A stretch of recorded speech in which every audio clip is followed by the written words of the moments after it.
Hi students, so today I am going to discuss about the polymers, which is the fourth unit in the engineering chemistry.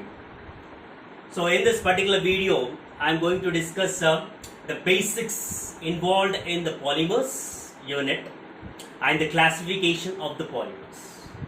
Now first and foremost, let us see what is the polymer. What is the polymer, or what are the polymers? So polymers is the word which is derived from two Greek words. Polymers is the word which is derived from two Greek words. That is, the one is poly means many, and the second word is mers, which is parts. So based upon this, we can say that the polymers are the class of molecules which comprises so many parts. Or the polymers are the class of the molecules which are made up of many parts. But it is not the actual definition of the polymers. Right. But it is the condensed definition of the polymers, but actual definition or precise definition of the polymers is, it is a large molecule which is formed by the repeated combinations of so many smaller structural units which are so called as monomers. And this process, which involves a repeated combination of so many smaller structural units which are so called as monomers into a large molecule polymer, is called as polymerization. Now, in order to explain what is the monomer, what is the polymer, and what is the polymerization, I have considered one example which is being illustrated in this fashion. Now, N mole of ethane. Ethane is nothing but it is a repeated. It combines repeatedly. Resulting in the formation of polythene.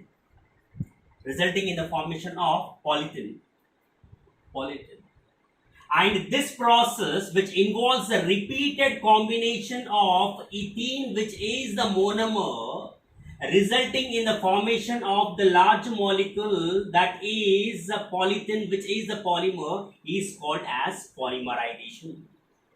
Now do remember, students, that whatever the number or alphabet which will be there before the monomeric unit becomes subscript in the case of polymer, and whatever the double bond which is there in the plane, that converts to the single bond in the polymer.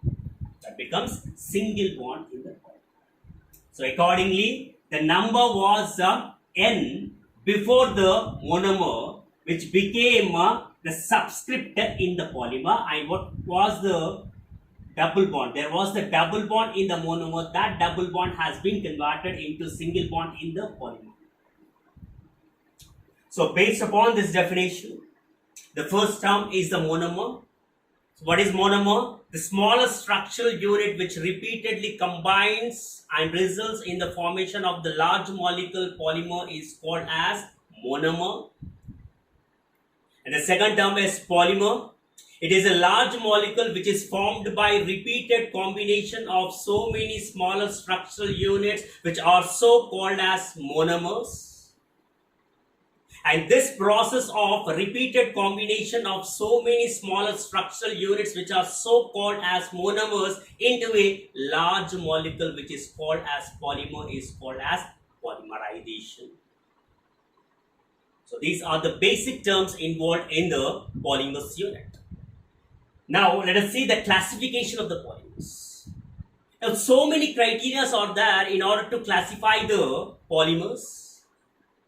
The following are the criteria for the classification of the polymers.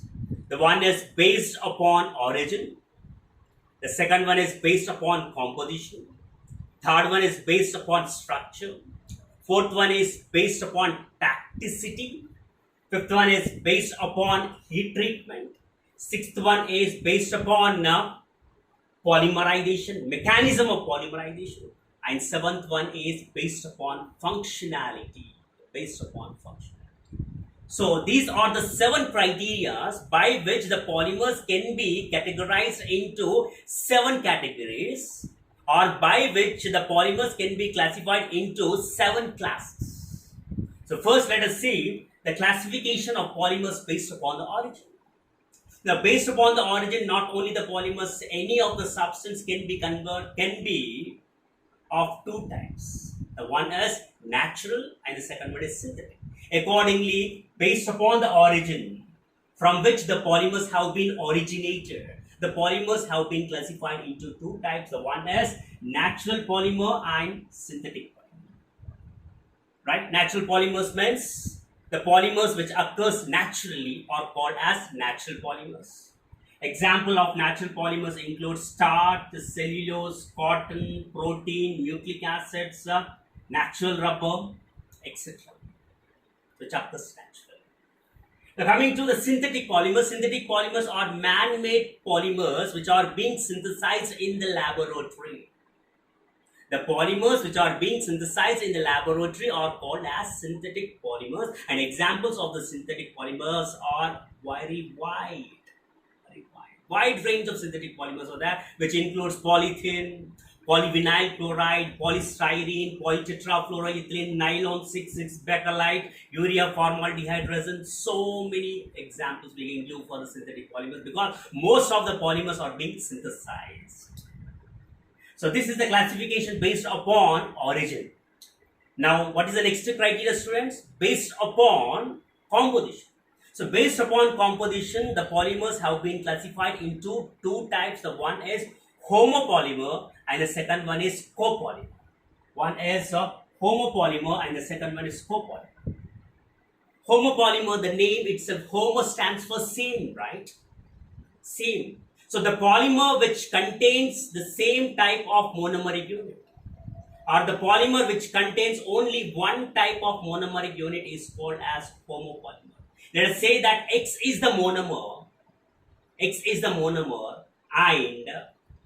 it will link in the following fashion: X, X, X, X, X. That is, this polymer is made up of only same or single type of monomeric unit. In this case, X is the monomeric unit which is arranged in the linear fashion.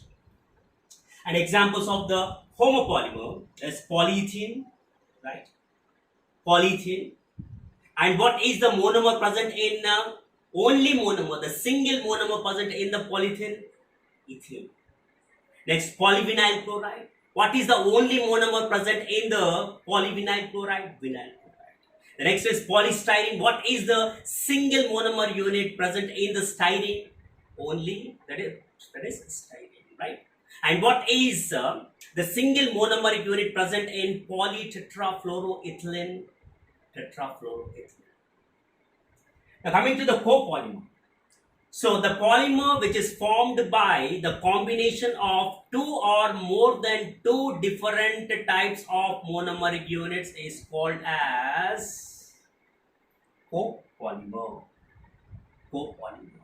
So let us say that X and Y are the monomeric units which are present in the copolymer, and their orientation, their arrangement can be in any fashion: XY, XX, YY, YX, XY. They can be linked in the any fashion. Only the thing is, in the copolymer, 2 or more than 2 different monomeric units are present, unlike the single monomeric unit which is a part of the homopolymer.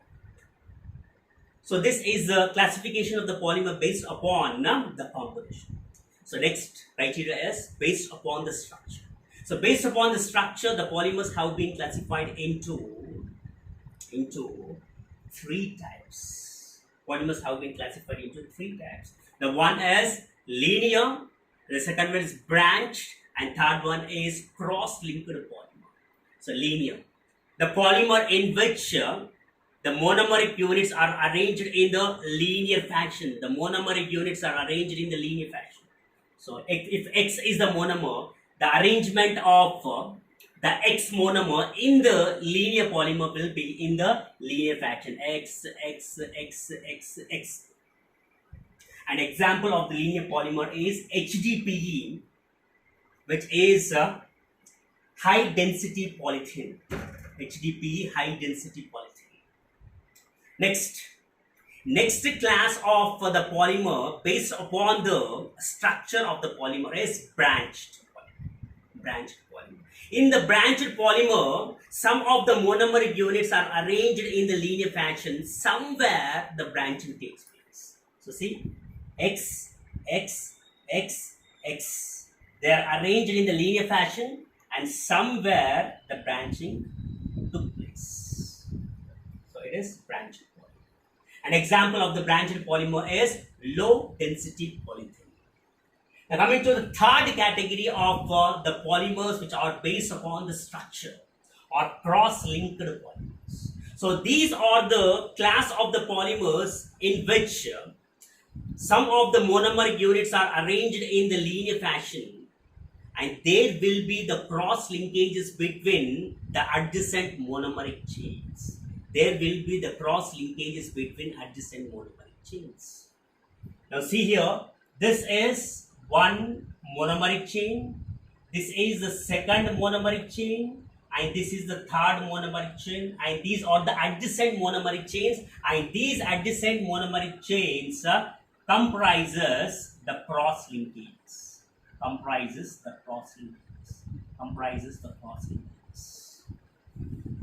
Okay. Right. So this is about the cross-linked polymers. An example of the cross-linked polymers includes bakelite is a cross-linked polymer.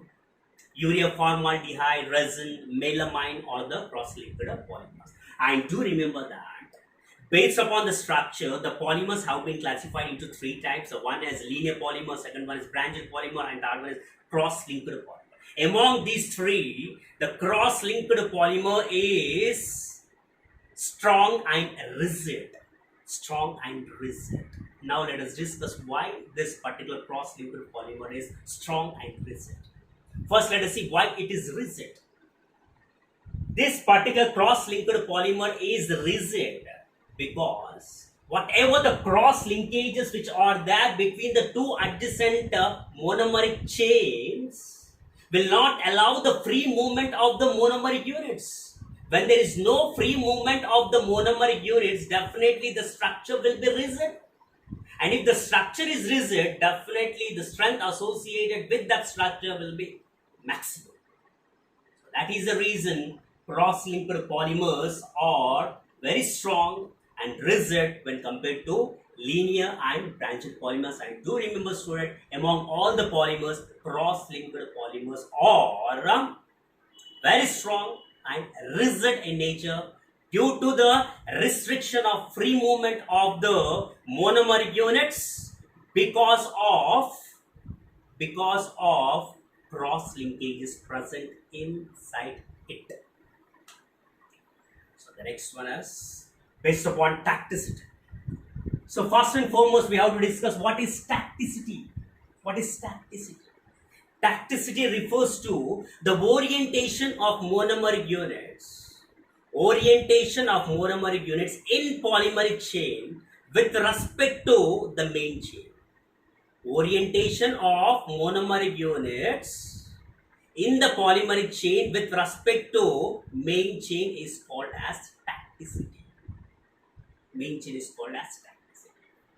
Let us say that this is the main chain and this is the polymeric chain. The vertical one is the main chain and the horizontal lines are the polymeric chain. Right.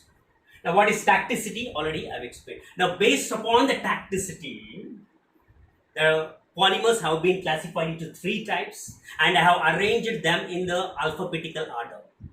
A, I, S. Do remember this. A, I, S. So don't be confused. A comes first, followed by I, followed by S. A, I, S. A stands for atactic, I stands for isotactic, S stands for syntactic. So first is atactic.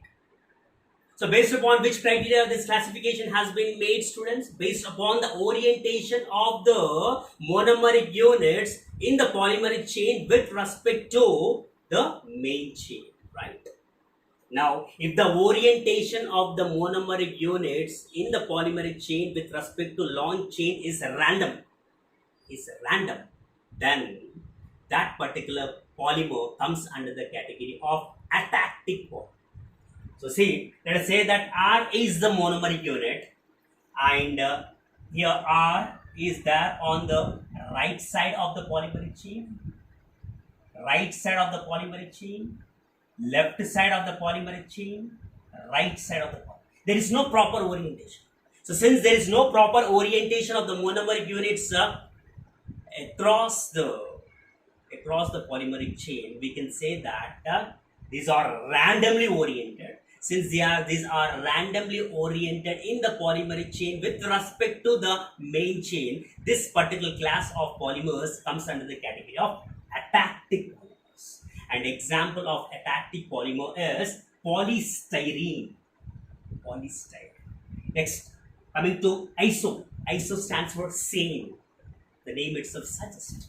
That is, in this particular polymer, the monomeric units are arranged on the same side in the polymeric chain with respect to the main chain. So same side. So this is the main chain, and these are the polymeric chains, and R is the monomeric unit, and this R is oriented only on the right side, that is only on the same side. Either it can be on the right side or left side, whatever it is, but the orientation should be same. If it is same, then that particular polymer is called as isotactic. Example of isotactic polymer is polypropylene. Now coming to the syntactic. In this polymer, the monomeric units are arranged alternatively in the polymeric chain with respect to the main chain. Alternatively, R is the monomeric unit which is there on right side, next left side, next right side, next left side. They are alternatively arranged. When the monomeric units are arranged alternatively in the polymeric chain with respect to the main chain, then that particular polymer is called as syntactic. And the example of syntactic polymers are catalyzed polystyrene. So this is the classification of the polymers based upon the tacticity. Now the next criteria is based upon the heat treatment.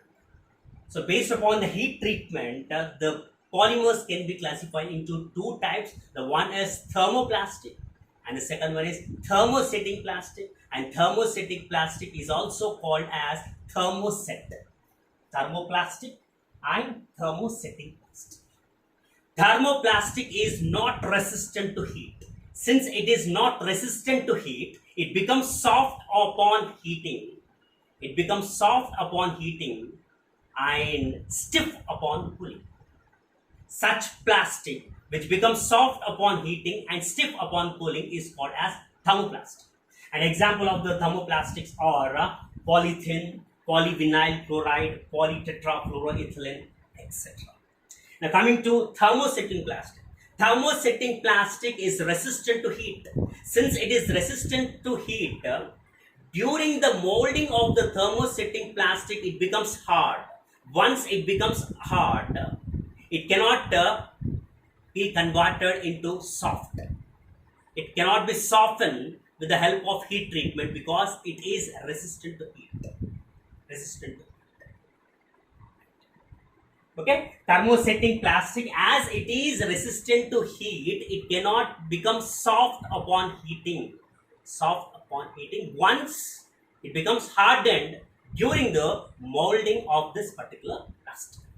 Example of thermosetting plastics are bakelite, nylon 66, polyester, urea formaldehyde resin, melamine, etc. Now the next criteria by which the polymers have been classified are, the criteria is mechanism of polymerization. So there are basically two types of mechanisms which are possible in the polymers, which are in fact possible in the monomers, by which the monomers can be converted into the polymers. So based upon the mechanism, the polymers have been classified into two types. One is addition polymers and the second one is condensation polymers. If the polymers are resulted by the addition polymerization of the monomeric unit, then those polymers are called as addition polymers. Examples of the addition polymers are polyethylene, polystyrene, polyvinyl chloride, polytetrafluoroethylene, etc. On the other hand, condensation polymers. If the polymers are obtained by the condensation of the monomeric units, then it is called as condensation polymers. Examples are nylon 66, bethelite, polyester, etc. So this is the classification of polymers based upon mechanism of polymerization. Now coming to the last class of organic, last category of organic polymers. Organic polymers is based upon functionality. Now first and foremost, we have to discuss what exactly is the functionality. So functionality is nothing but number of reactive or active sites present in the monomeric units which are actually getting converted into the polymer. What exactly is the polymer? What exactly is the functionality? I will explain while explaining the mechanism involved in addition or chain group polymerization. But do remember that. Now I am going to emphasize only the classification. So I am discussing the functionality briefly. So do remember that functionality is the number of reactive or active sites present in the monomeric units which are actually getting converted into the polymer. So based upon the functionality, the polymers can be classified into two types: bifunctional polymers and trifunctional polymers. So bifunctional polymers, the name suggests the definition of it. Bifunctional polymers means what? If the functionality of the monomers is 2, bi means 2. If the functionality of the monomer is 2, that is, if the number of reactive or active site present in the monomeric units is 2, which are actually getting converted into the polymer, then those polymers are called as bifunctional polymers. Examples of the bifunctional polymers are all vinyl polymers, amino acid, adipic acid, etc. Coming to the next class of the polymers based upon the functionality are the trifunctional polymers. Trifunctional polymers, the name itself suggests that these particular polymers contains the functionality of three. That is, these are the polymers which comprises the monomeric units whose number of reactive sites or the active sites are 3. Now these 3 reactive or active sites which are a part of the monomeric units are getting actually converted into the polymer. So if the functionality of the monomer is 3 in the polymer, then the polymer is called as trifunctional. Example of trifunctional polymer is phenol and melamine. So phenol, this can be asked in the bits. What is the functionality of the phenol? The functionality of the phenol is 3. What is the functionality of ethylene or ethene? The functionality of ethene or ethylene is 2. So these are the basics which are required for understanding the polymers unit, students. And with these basics, in the next video, I am going to discuss about the very important concept, that is polymerization and types of polymerization and the mechanism involved in each type of polymerization, which is very, very important from examination point of view. I hope you understood the video. So please do comment on the video. Thank you for watching.